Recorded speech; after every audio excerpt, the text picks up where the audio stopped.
আজকে উপস্থিত আছেন প্রধান অতিথি হিসেবে বাংলাদেশ জাতীয়তাবাদী দলের পথিকৃত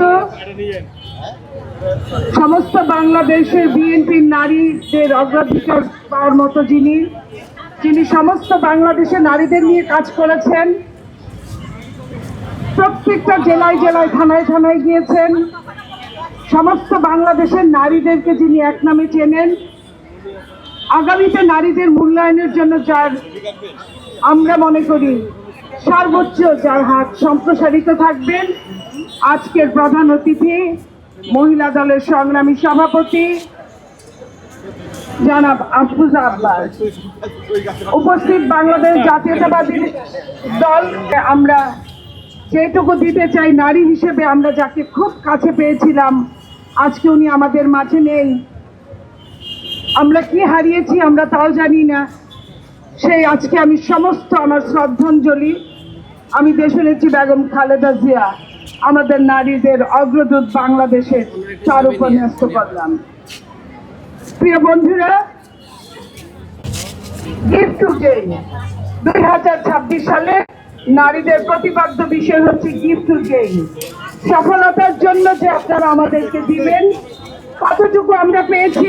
অতীতে আমরা দেখেছি আমাদের নারীরা প্রচন্ড অত্যাচারিত হয়েছে, জেল জুলুম হুলিয়ার মধ্যে থেকেছে, মামলা মোকদ্দমায় জর্জরিত হয়েছে। আজকে বাংলাদেশ জাতীয়তাবাদী দল রাষ্ট্রীয় ক্ষমতায় অধিগ্রহণ করেছে, রাষ্ট্রীয় ক্ষমতার দায়িত্ব গ্রহণ করেছে। বাংলাদেশ জাতীয়তাবাদী দল সব সময়ের জন্য নারী বান্ধব একটা দল। বাংলাদেশ জাতীয়তাবাদী দল যখন শহীদ প্রেসিডেন্ট জিয়াউর রহমানের হাতে ছিল, তখন নারী ও শিশু এই মন্ত্রণালয় গঠন হয়েছিল। যখন দেশনেত্রী বেগম খালেদা জিয়ার হাতে ছিলেন, তখন বিনামূল্যে শিক্ষা নারীদের জন্য সমতা, নারীদের জন্য চাকরির ব্যবস্থা করেছিল। আজকের এই সময়ে 2026-এ বাংলাদেশ জাতীয়তাবাদী দল যখন সরকারে আছেন, তখন নারীদের জন্য ফ্যামিলি কার্ড দিবেন, এবং শুধু দিবেনই না, অলরেডি দেওয়া 10 তারিখ থেকে শুরু হবে। সেই নারীদেরকে প্রত্যন্ত অঞ্চলের নারী, কেন্দ্র থেকে প্রান্ত পর্যন্ত নারীদেরকে সম্মানে অধিষ্ঠিত করেছেন যে একটা সংসারের প্রকৃত মূর্তি হচ্ছে নারী।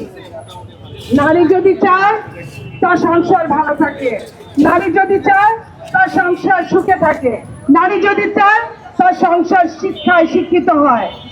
সেই জন্য নেপোলিয়ন বোনাপার্ট বলেছিলেন, আমাকে একজন শিক্ষিত মা দাও, আমি তোমাদের শিক্ষিত জাতি দিব। সেই হিসাব চিন্তা করে আজকে যখন নারী শিক্ষা সম্প্রসার বেড়েছে, নারী এখন চায় কি নারী সম অধিকার। সেই সম অধিকারের জন্য বাংলাদেশ জাতীয়তাবাদী দলের কোনো বিকল্প নাই। বাংলাদেশ জাতীয়তাবাদী দল নারীকে সম্মান দিতে জানে, বাংলাদেশ জাতীয়তাবাদী দল নারীকে মূল্যায়ন করতে জানে, এবং সেই মূল্যায়নের জন্য যিনি এখন আমাদের সামনে বক্তব্য হবেন, যারা কমিশনার হওয়ার যোগ্য তারা কমিশনার হবেন, যারা নেতৃত্ব করার যোগ্য তারা নেতৃত্ব দিবেন আগামীতে। আমরা আজকের এই নারী দিবসে এইটুকু সবাইকে ধন্যবাদ। বাংলাদেশ জিন্দাবাদ, বাংলাদেশ জাতীয়তাবাদী দল জিন্দাবাদ, বাংলাদেশ মহিলা দল জিন্দাবাদ, শহীদ অমর হোক, খালেদা জিয়া অমর হোক, আমাদের নেতা জনাব তারেক রহমান জিন্দাবাদ জিন্দাবাদ।